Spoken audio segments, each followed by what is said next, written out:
जय हिंद दोस्तों। भारद्वाज ईडू में आपका एक बार फिर से स्वागत है।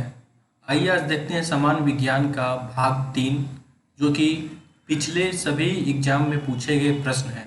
उम्मीद है आपको पसंद आएगा। तो चलिए शुरू करते हैं पहले क्वेश्चन से। पहले क्वेश्चन है, विद्युत चुंबक बनाने के लिए सामान्यतः किस धातु का प्रयोग किया जाता है? और आपके ऑप्शन है ए तांबा, बी निकल, सी लोहा और डी कोबाल्ट। 5 सेकंड तक आपका समय है।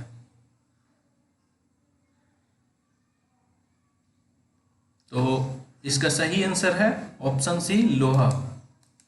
विद्युत चुंबक बनाने के लिए समानांतर लोहे का प्रयोग किया जाता है।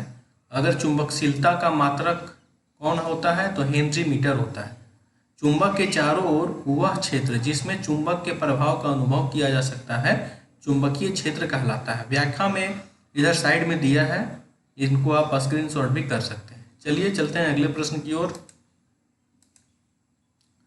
माइका, जिसको अभ्रक भी बोलते हैं, किस काम में लाई जाती है?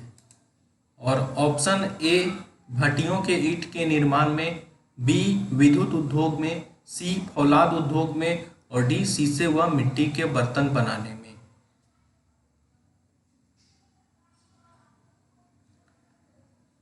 तो देखते हैं सही आंसर क्या है। तो सही आंसर है इसका ऑप्शन बी विद्युत उद्योग में। माइका का उपयोग विद्युत उद्योग में किया जाता है, अभ्रक जिसको बोलते हैं। और विश्व में सबसे ज़्यादा माइका अभ्रक का उत्पादन भारत में होता है। वो झारखंड के कोडरमा, हजारीबाग, गिरिडीह, ये 3 में होता है। झारखंड में विश्व का सबसे ज़्यादा अभ्रक का उत्पादन होता है। चलिए चलते हैं अगले प्रश्न की ओर। हैजा किसके कारण होता है? हैजा जो बीमारी है। और ऑप्शन है ए जीवाणु, बी विषाणु, सी फफूंद और डी शैवाल।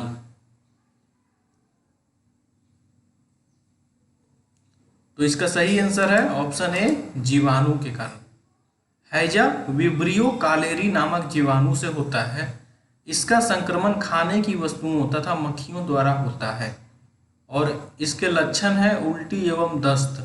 उल्टी एवं दस्त इस रोग के मुख्य लक्षण है। चलिए चलते हैं अगले प्रश्न की ओर।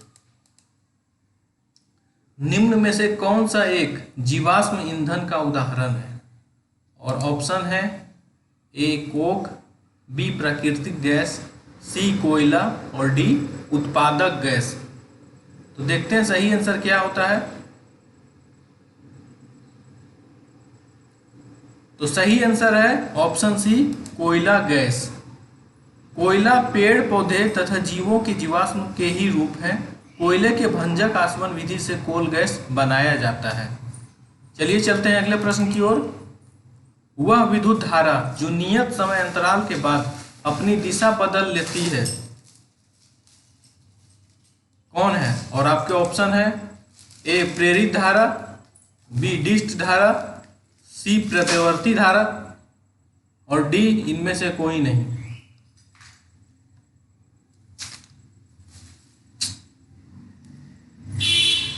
तो सही आंसर है ऑप्शन सी प्रत्यावर्ती धारा। ऐसी धारा जिसका परिणाम एवं दिशा समय के साथ बदलते हैं वह प्रत्यावर्ती धारा कहलाता है। प्रत्यावर्ती धारा के द्वारा विद्युत विच्छेदन नहीं हो सकता है। प्रत्यावर्ती धारा को डिस्ट धारा के समान संचायक सेल में संचित नहीं किया जा सकता है। वह धारा जो परिणाम एवं दिशा समय के साथ बदलती है वह प्रत्यावर्ती धारा कहलाती है।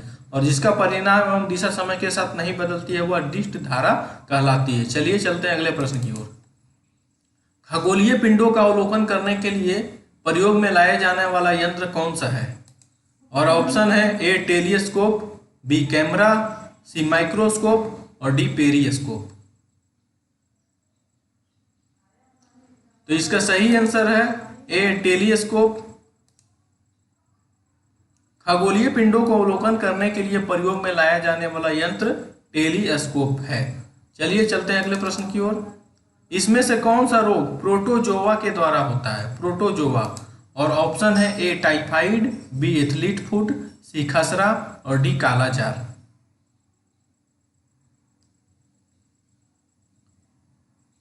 तो इसका सही आंसर है ऑप्शन डी कालाजार। कालाजार पेचिस मलेरिया प्रोटोजोआ के द्वारा होता है। और बात की जाए टाइफाइड की, तो टाइफाइड जीवाणु के द्वारा, एथलीट फुट कवक के द्वारा और खसरा विषाणु के द्वारा होता है। चलिए चलते हैं अगले प्रश्न की ओर। एक गैलन का मान कितना लीटर होता है? Option A 3.875 litre, B 2.965 litre, C 6.001 litre और डी 4.546 लीटर। एक गैलन का मान। तो इसका सही आंसर है ऑप्शन ए 3.875 लीटर। एक गैलन का मान होता है 3.875 लीटर और एक लीटर का मान होता है 0.2642 गैलन और एक पाउंड का मान होता है 453 इंटू 52 ग्राम। तो उम्मीद है ये जानकारी आपको अच्छा लगा होगा। चलिए चलते हैं अगले प्रश्न की ओर। किस कंप्यूटर भाषा का प्रयोग मुख्यतः वाणिज्यिक कार्यों में होता है? और आपके ऑप्शन है ए फोर्ट्रॉन, बी कोबोल, सी बेसिक और डी पास्कल। वाणिज्यिक कार्य यानी कि कॉमर्शियल कार्य में, तो सही आंसर है ऑप्शन बी कोबोल। कोबोल का प्रयोग मुख्यतः वाणिज्यिक कार्यों में होता है और बेसिक का प्रयोग प्रोग्राम में निहित आदेश के किसी निश्चित भाग को निष्पादित करने में किया जाता है। चलिए चलते हैं अगले प्रश्न की ओर। मात्रकों की अंतर्राष्ट्रीय पद्धति किस वर्ष लागू की गई थी? जो एसआई मात्रक होता है उनका। और ऑप्शन है ए 1971, बी 1960, सी 1973 और डी 1982। तो इसका सही आंसर है ऑप्शन ए 1971। मात्रों की अंतर्राष्ट्रीय पद्धति 1971 में लागू की गई थी और मूल मात्रक की संख्या एसआई पद्धति में 7 है। चलिए चलते हैं अगले प्रश्न की ओर। निर्वात में प्रकाश की चाल कितना होता है? और ऑप्शन है ए 3 इंटू 10⁻10 मीटर प्रति सेकेंड, बी 2 इंटू 10⁻9 मीटर प्रति सेकेंड, सी 3 इंटू 10⁻8 मीटर प्रति सेकेंड और डी 4 इंटू 10⁻7 मीटर प्रति सेकेंड।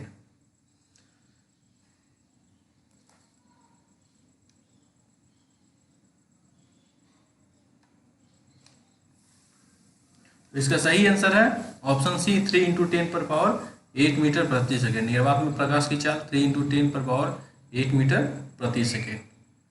चलिए चलते हैं अगले प्रश्न की ओर। जीवाश्म की आयु ज्ञात करने के लिए प्रयुक्त रेडियोधर्मिता वाला तत्व कौन सा है? किससे जीवाश्म की आयु ज्ञात की जाती है? और option A radium, option B thorium, option C uranium 235 और ऑप्शन डी कार्बन 14।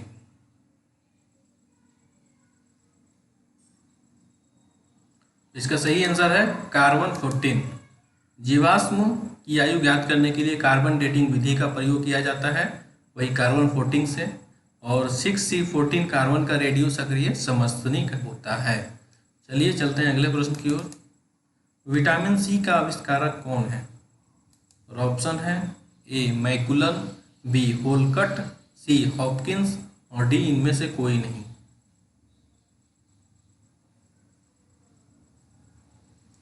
तो सही आंसर है बी होलकट। विटामिन सी का आविष्कार होलकट किया था और विटामिन ए और बी का खोज किसने किया था? मैकुलन ने किया था। और विटामिन सी का होलकट ने किया था और विटामिन डी की खोज हॉपकिंस ने किया था। चलिए चलते हैं अगले प्रश्न की ओर। 1 जूल कितनी कैलोरी के बराबर होता है? और ऑप्शन है ए 2.4, बी 24, सी 0.024 और डी 0.24।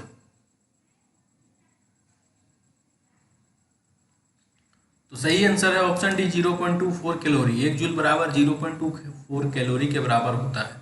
और 1 ग्राम जल ताप 1 डिग्री बढ़ाने के लिए आवश्यक ऊष्मा की मात्रा को कैलोरी कहते हैं। कैलोरी किसे कहते हैं? तो 1 ग्राम जल का ताप 1 डिग्री बढ़ाने के लिए जो आवश्यक ऊष्मा की मात्रा होते हैं उसे कैलोरी कहते हैं। नेक्स्ट क्वेश्चन, कोशिका में राइबोसोम का कार्य क्या होता है? और ऑप्शन है ए ऊर्जा पैदा करना, बी भिन्न स्राव पैदा करना, सी प्रकाश संश्लेषण करना और डी प्रोटीन संश्लेषण में सहायता करना।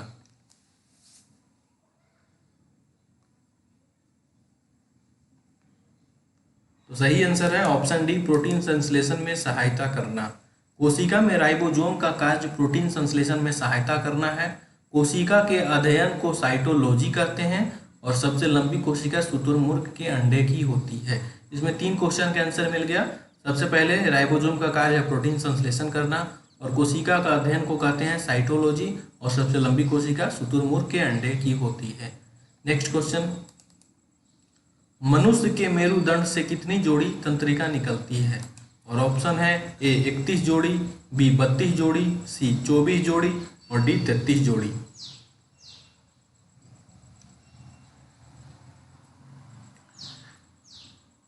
तो सही आंसर है ऑप्शन ए 31 जोड़ी। मनुष्य के मेरुदंड से 31 जोड़ी तंत्रिका निकलती है और मनुष्य में 12 जोड़ी कपाल तंत्रिका और 31 जोड़ी मेरुरज्जु तंत्रिकाएं पाई जाती है। नेक्स्ट क्वेश्चन,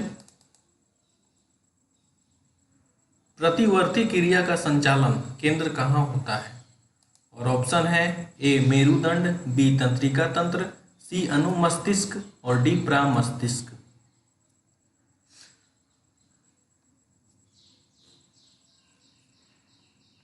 तो सही आंसर है ऑप्शन ए मेरुदंड। प्रतिवर्ती क्रिया का संचालन केंद्र कहाँ होता है? तो आंसर है मेरुदंड। नेक्स्ट क्वेश्चन, रक्त ग्लूकोज स्तर सामान्यतः किसमें व्यक्त किया जाता है? रक्त ग्लूकोज स्तर, और ऑप्शन है ए Hg के mm में, बी mg प्रति DCl में, सी भाग प्रति मिलियन में और डी ग्राम प्रति DCl में। रक्त ग्लूकोज का स्तर, मतलब डायबिटीज पेशेंट जो है वो अपना ग्लूकोज का जो जांच करवाते हैं वो किन में व्यक्त किया जाता है? तो इसका सही आंसर है ऑप्शन बी mg प्रति DCl में। रक्त ग्लूकोज का स्तर सामान्यतः mg प्रति DCl में व्यक्त किया जाता है। नेक्स्ट क्वेश्चन, ग्लाइकोलाइसिस की क्रिया में अंत में ग्लूकोज किस में बदलता है? और ऑप्शन है ए कार्बोहाइड्रेट में, बी ग्लाइकोजन में, सी पायरुविक अम्ल में और डी इनमें से कोई नहीं।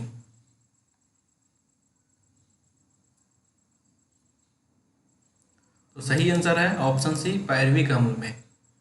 ग्लाइकोलाइसिस की क्रिया में अंत में ग्लूकोज पायरुविक अम्ल में बदलता है और 1 ग्राम ग्लूकोज के पूर्ण ऑक्सीकरण से 4.2 कैलोरी ऊर्जा प्राप्त होती है। नेक्स्ट क्वेश्चन और आज का अंतिम प्रश्न, कौन सी ग्रंथि अंतःस्रावी तथा बहिःस्रावी दोनों की तरह कार्य करता है? और ऑप्शन है ए पीयूषिका, ऑप्शन बी अग्नाशय, सी थायराइड और डी एड्रिनल।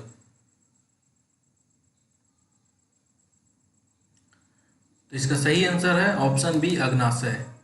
अग्नाशय जो है शरीर की दूसरी सबसे बड़ी ग्रंथि होती है और यह शरीर की एकमात्र ग्रंथि है जो अंतःस्रावी और बहिःस्रावी दोनों प्रकार की है। और बात की जाए तो शरीर की सबसे बड़ी ग्रंथि तो वह यकृत होती है और अग्नाशय दूसरी सबसे बड़ी ग्रंथि है। तो दोस्तों कैसा लगा ये सेशन? आज का भाग 3 है और अगर अभी तक आपने पहला और दूसरा भाग नहीं देखा है तो जाके प्लेलिस्ट में देख सकते हैं और कमेंट में ज़रूर बताइएगा कि आपका कितना सही हुआ है। और अच्छा लगे तो एक लाइक और शेयर कर दीजिएगा दोस्तों। जय हिंद, वंदे मातरम।